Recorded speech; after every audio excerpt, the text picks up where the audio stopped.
I wonder what could be causing this. This story here from SF Gate. Wealthy buyers reportedly in, quote, mad rush to leave San Francisco. What could possibly be happening in San Francisco that causes a bunch of rich people to try and flee the city? If only we knew. Man, that's a tough one. In other news, San Francisco Police Chief Bill Scott open to defunding police department.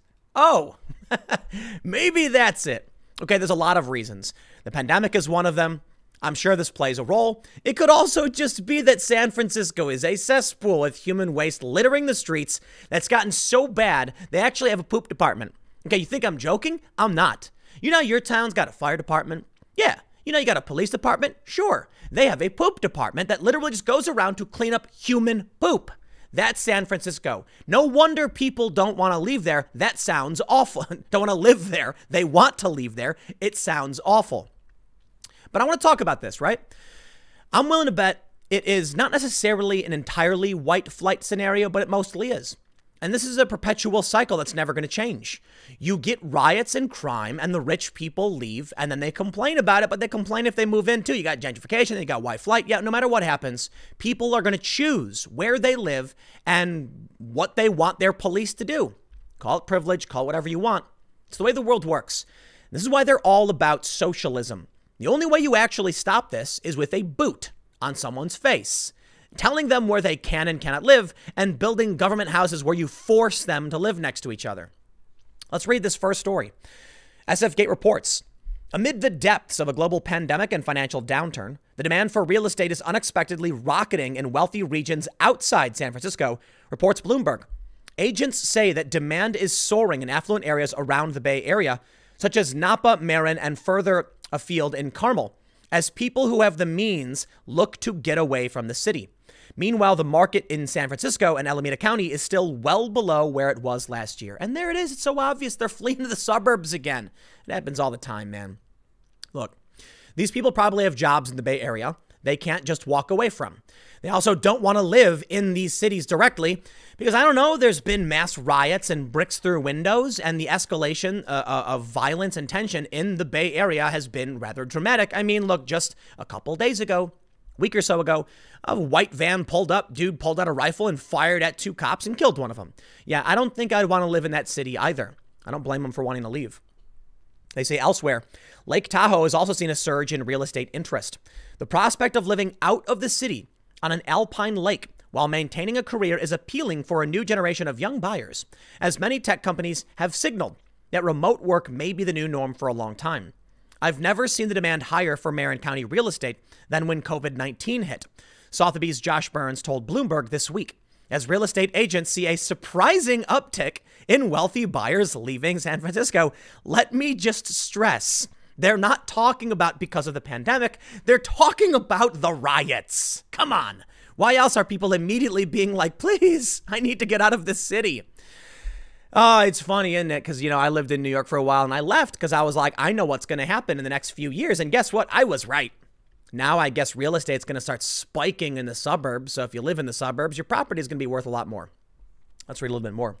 Agent Katrina Kell of Compass warned her sellers not to expect much interest in their recent Mill Valley listing as the country moves through an economic crisis. To their surprise, the couple received 13 bids and the home went over the $1.7 million asking price for it. A lot, Kell told Bloomberg. Sotheby's agent Ginger Martin added, there's a mad rush to get out of the city. It's happening. The cities are collapsing. It's happening in New York City too. And Chicago is a wasteland. That's the next segment I got for you, man. What's going on in Chicago? It's going to make you laugh. But stick around. Let's keep reading. Meanwhile, the rental market in San Francisco has dropped significantly, with rates for one-bedroom apartments in the city dropping by 9.2% since January 2019 and hitting a 3-year low. Buying a new home in an isolated haven in a nearby Bucolic County is not an option for lower-income San Francisco residents, and some believe the trend is only exacerbating the wealth divide. This is an example of another way the most advantaged, the most affluent, have isolated themselves from the latest crisis. Patrick Sharkey, a sociology professor at Princeton, told Bloomberg, it's a very small segment of the population that has another home that they can go off to.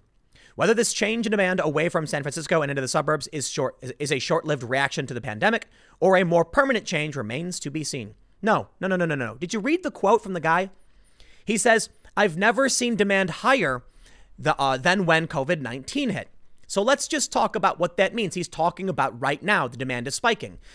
Demand was spiking when COVID-19 hit because people didn't want to be in cities. Then, for a week, people went around burning down their cities.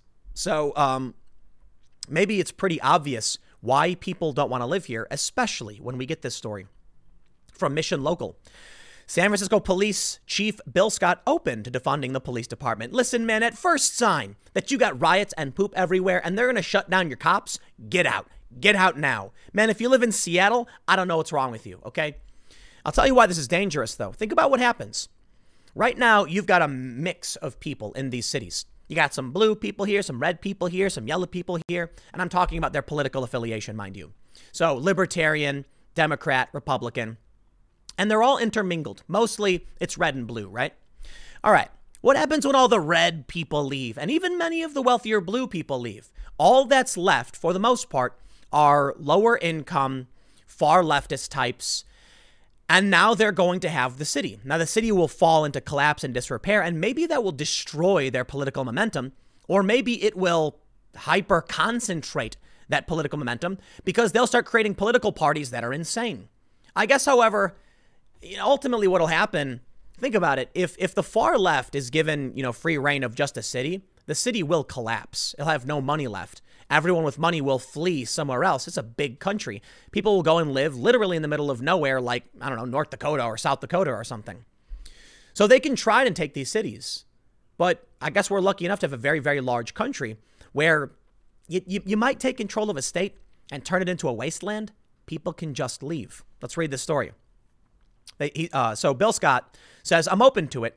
Monday night during a panel hosted by the Alice B. Talkless LGBT Democratic Club that also included public defender Mano Raju, District Attorney Chesi Boudin, and Sheriff Paul Miyamoto. We're at a time in policing in this country where the whole world is speaking to us and we need to hear what's being said. And what's being said is we have to change the way we do policing in this country. And I think that for me, I'm open to that. The chief, who oversees a department with a $674 million budget and a force of 2,300 officers, said if money is to be routed away from the department, it needs to be done thoughtfully. I know very tough decisions are going to be made in a hurry, he said, adding that it's going to take a lot of thought to put the pieces together to allow us to actually do this successfully. Defunding the police has become a common rallying cry as scores of people have taken to the streets in San Francisco and around the country in the wake of the police killing of George Floyd. So we get all that. Listen, my friends, I lived in New York. I left. I moved to the Jersey side. It was still the New York Metro, but I was across the river. Yeah. Then somebody planted some bombs in Manhattan and some bombs in Jersey City. And I said, yeah, New York Metro is still New York Metro. So I left. And this was like 2.5 years ago or 3 years ago. I was in New York it's 2020. I was in New York 4 years ago. Wow. I was in New York. And then I moved out of, no. You know what? No, I wasn't. No, because I briefly moved to Miami. I was in New York in like 2014. I went down to Miami, came back up to the New Jersey area because I didn't want to be in the city. It's like one of the reasons I got out. Then I was in New Jersey and I moved a little bit further south, and the problems just kept getting worse. And now I'm in like the Philadelphia suburbs. But even now we're seeing it get worse. Listen, there are people who have kids who live near me, a lot of kids, and there are schools. I see the kids walking to school every day. I have to imagine when the helicopters were flying over my house in the suburbs, these people, their ears started to perk up thinking, what's going to happen to my family? Now think about the people with money. They're going to dip out of these cities and they're going to take all that sweet, sweet tax revenue with them. They can't support the police. So he's talking about defunding the police. I'll tell you what, these things go hand in hand. You announce you want to defund the police, rich people leave, tax revenue goes down, you can't afford as many police, you defund more, and eventually your city is in a downward spiral of collapse. People start leaving. Then all that's left is a withered shell. I mean, New York in the 80s was like a hell zone. Apparently, I watched this crazy documentary about how Donald Trump saved New York City. I really mean it. By creating like luxury properties that attracted rich people to come in which brought in more tax revenue the city could use to actually start fixing things up. The way it works is simple. Rich people are taxed at a higher percentage, but it's also a percentage of a larger amount of money. So if a rich person pays $1 million a year, they don't need $1 million to sustain that one city block. So they can take a large portion of it and send it over to the poor areas to lift up the poorer communities. That's how progressive tax works. When the rich people start leaving, now there's no money to fix anything, not even the block the rich person lived on. Now everyone's suffering, crime skyrockets, and it becomes extremely dangerous. It becomes a place you don't want to live. And then the activists complain about it. They complain about the white flight and all this stuff. And there's really no solution. The only solution they can see is authoritarianism, because so long as people are free to get up and move and do whatever they want, you will keep having this. It's not the worst thing in the world for rich people to be in New York. But if you chase them out and scream at them and demonize them, then you lose the money they're paying into the system.